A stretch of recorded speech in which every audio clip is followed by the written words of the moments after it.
Dubai, I mean the whole night. Dubai Mallu and वगैरह. So ഇങ്ങനെ പുഫ് എന്നിരിക്കും. You should have one doctor whom you can trust. നിങ്ങൾ ഭയങ്കര expression കാണിക്കേണ്ട ആൾക്കാരും I'm planning to give it a shot. മനസ്സിലായോ? Let's move to the pros and cons. I lose my Instagram account in which I had 200k followers. Subscribe to my channel. All those. പുരികൊക്കെ ഭയങ്കര എക്സ്പ്രഷനുള്ള ആളാണ്. So what are the things to keep in mind before a face botox? So നിങ്ങളുടെ പുരികം കൊണ്ട് ജീവിക്കുന്ന ഒരാളാണെന്ന് വിചാരിക്കൂ. Don't go for botox. That was instant. നമ്മുടെ കണ്ണിന്റെ അടിയിൽ ഇപ്പോൾ കണ്ണിന്റെ അടി അല്ലാത്ത പോലെ ഒരു feel. Face botox which I have done 4 months back. Hi everyone, so this is my first long video on YouTube. I wanted to do this for so long and I've started this channel 2 years back, but I haven't posted anything yet. And I think this is the right time to start, though it's already late.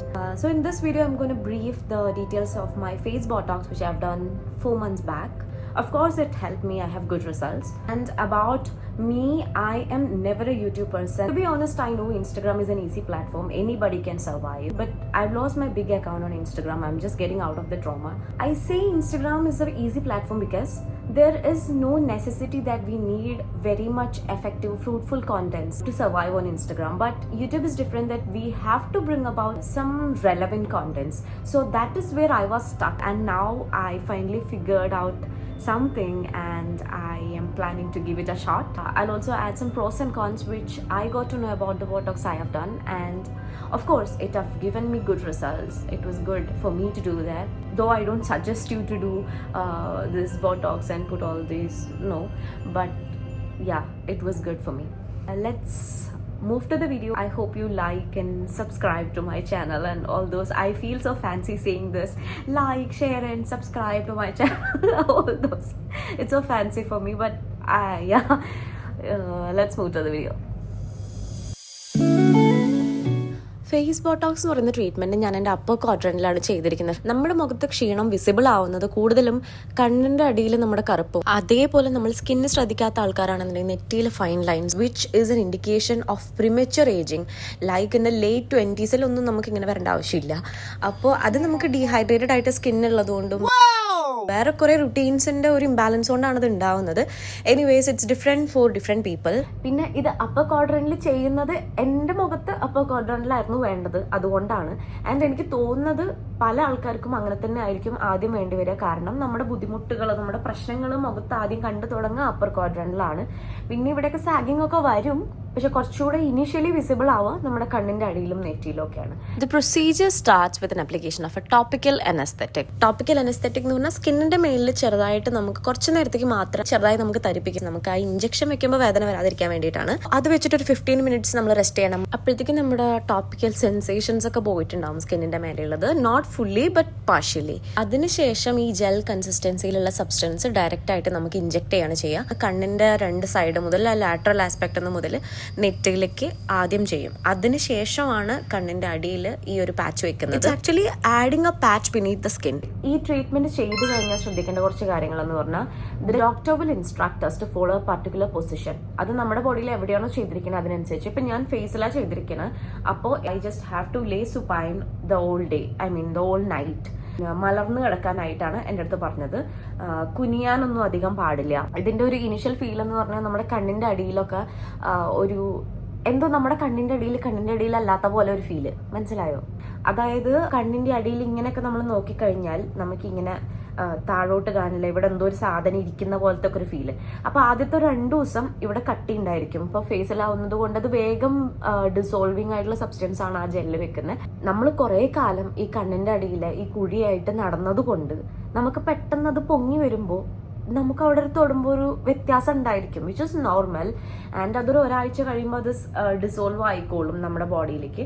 അപ്പോൾ ആ ഒരു ബുദ്ധിമുട്ടുകളൊന്നും ഉണ്ടായിരിക്കില്ല. Will get used to it. അത് ഇല്ലാണ്ടാവുകയാണോ അതിലേക്ക് used ആവുകയാണോ എന്ന് എനിക്കറിയില്ല, but there will be not difficulty. So what are the things to keep in mind before a face Botox?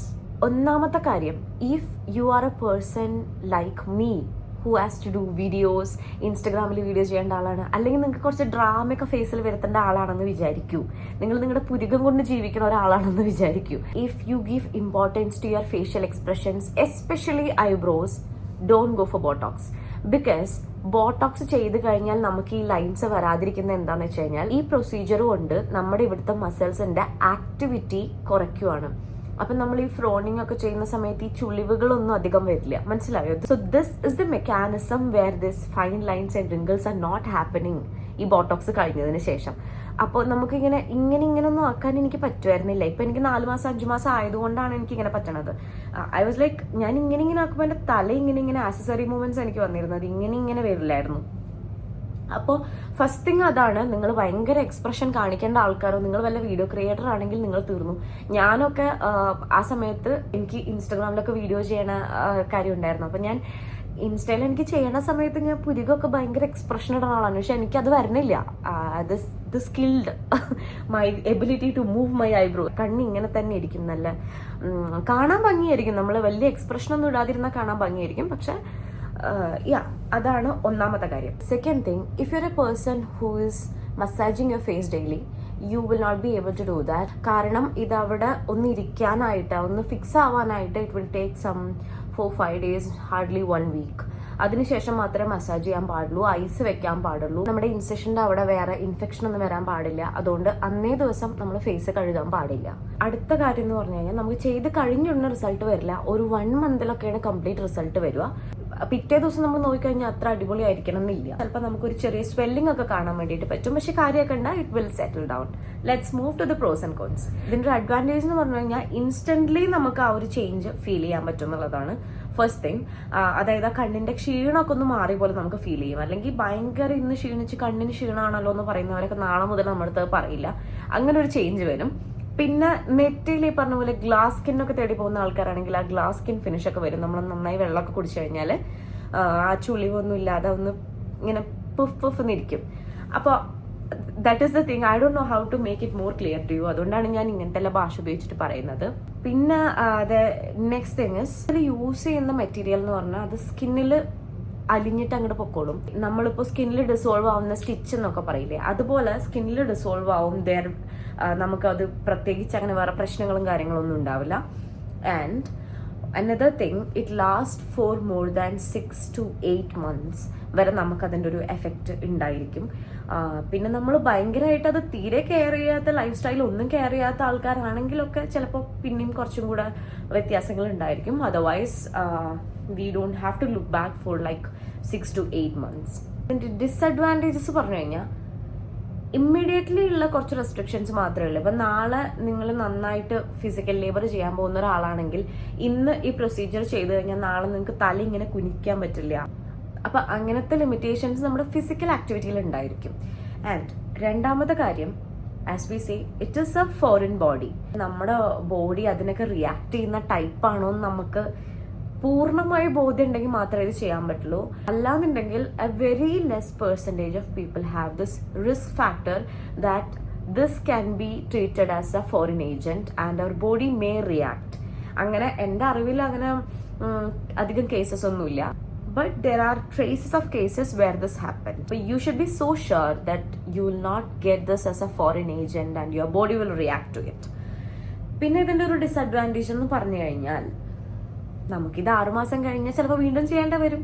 നമുക്കിത് ലൈഫ് ലോങ് എക്സ്പെൻസീവ് ആണ്. അപ്പോൾ അതിനനുസരിച്ച് നമുക്ക് ലൈഫ് ലോങ് ഇത് കൊണ്ട് നടക്കാനൊന്നും പറ്റില്ല. We have to update the thing, we have to do it again after like 8 months and all. പിന്നെ നമ്മൾ ശ്രദ്ധിക്കേണ്ട ഇമ്പോർട്ടൻ്റ് ആയിട്ടുള്ള വേറെ കാര്യം എന്ന് പറഞ്ഞാൽ ക്വാളിറ്റിയാണ്. ഈ യൂസ് ചെയ്യുന്ന മെറ്റീരിയലിന്റെ ക്വാളിറ്റിയാണ്. അപ്പോൾ കൊറിയൻ പ്രോഡക്ട്സ് ഉണ്ട്, US അങ്ങനെ കുറേ പ്രോഡക്ട്സ് ഉണ്ട്. അപ്പോൾ take an advice from your doctor and see what is suitable for your skin and which is moving more, which is more cost effective. അതെല്ലാം നോക്കിയിട്ട് കോസ്മെറ്റിക് ട്രീറ്റ്മെന്റ്സ് ഒക്കെ എടുക്കുമ്പോൾ ക്വാളിറ്റി എപ്പോഴും എൻഷുർ ചെയ്യുക എന്നുള്ളതാണ് ഇമ്പോർട്ടൻറ്റ്. അതിലൊരു 5 രൂപ എക്സ്ട്രാ പോയാലും നമുക്ക് നാളെ ദുഃഖിക്കേണ്ടി വരില്ല. ഇങ്ങനൊന്നും പ്രൊസീജിയേഴ്സ് ആർക്കും എടുക്കാനുള്ള അവസരം വരാതിരിക്കട്ടെ. പക്ഷെ വരുവാണെങ്കിൽ you should not be reluctant to spend. അതാണ് ഒരു ശ്രദ്ധിക്കേണ്ട, വളരെയധികം ശ്രദ്ധിക്കേണ്ട മറ്റൊരു കാര്യം. I got to know from one of my friend, there was a case where a lady did lip filler. അപ്പം നമ്മൾ സ്കിന്നിൽ വെക്കുന്നതും വേറെ വേറെ ബോഡി പാർട്സിൽ വെക്കുന്ന ഫില്ലേഴ്സും ലിപ്പിലെ ഫില്ലേഴ്സും തമ്മിൽ ഒരുപാട് വ്യത്യാസമുണ്ട്. The thickness, the composition of the gel, അങ്ങനത്തെ കാര്യങ്ങളൊക്കെ ഉണ്ടായിരിക്കും. അതിനെക്കുറിച്ചുള്ള ഡീപ്പായിട്ടുള്ള നോളജ് എനിക്കില്ല, പക്ഷേ ഒബ്വിയസ്ലി ഓരോ കാര്യത്തിനും അതിൻ്റെതായിട്ടുള്ള സ്പെസിഫിക്കേഷൻസ് ഉണ്ടായിരിക്കും. അപ്പം അത് നോക്കാതെ നമ്മൾ ഒരു റെപ്യൂട്ടഡ് അല്ലാത്ത സ്ഥാപനത്തിലൊക്കെ പോയിട്ട് ഇങ്ങനെ ചെയ്യുമ്പോൾ there are severe risk for this kind of things, because നമ്മളൊരു ഫോറിൻ സബ്സ്റ്റൻസ് നമ്മുടെ സ്കിന്നിൻ്റെ താഴേക്ക് കൊടുക്കുകയാണ്, which is not a very simple thing. അപ്പോൾ അതിൻ്റെതായിട്ടുള്ള ശ്രദ്ധ അതിന് കൊടുത്തിരിക്കണം. Do a good research before you go do this things. ഞാൻ ചെയ്തിട്ടുള്ളത് ദുബായിൽ കോർണിഷ് ക്ലിനിക് എന്നാണ്. Everybody was so good to deal with. അവിടെ എല്ലാവരും അവരുടെ ഹോസ്പിറ്റാലിറ്റി ഭയങ്കര അടിപൊളിയാണ്. ഡോക്ടർ അനഘ അടിപൊളിയായിരുന്നു. ഞാൻ എന്ത് കാര്യത്തിനാണെങ്കിലും ആ ഡോക്ടറെ തന്നെ ഇപ്പോൾ വിളിക്കാറുള്ളൂ. ഞാനൊരു ക്രീമിൻ്റെ കാര്യം റെഫറൻസ് ഒരു ഡൗട്ട് ചോദിക്കാനാണെങ്കിൽ ഞാൻ ഡോക്ടറെ ബുദ്ധിമുട്ടിക്കാറുണ്ട്. അപ്പോൾ ദാറ്റ് ഇസ് മൈ തിങ്. അത് എൻ്റെ വിശ്വാസമാണ് അവരോടുള്ളത്. അതുകൊണ്ടാണ് ഞാനങ്ങനെ ബുദ്ധിമുട്ടിക്കുന്നത്. But that's fine. You should have one doctor whom you can trust ഇങ്ങനെയെല്ലാം കാര്യങ്ങൾ ചെയ്യുമ്പോൾ, അല്ലെങ്കിൽ one clinic you can trust. So guys, this is the difference.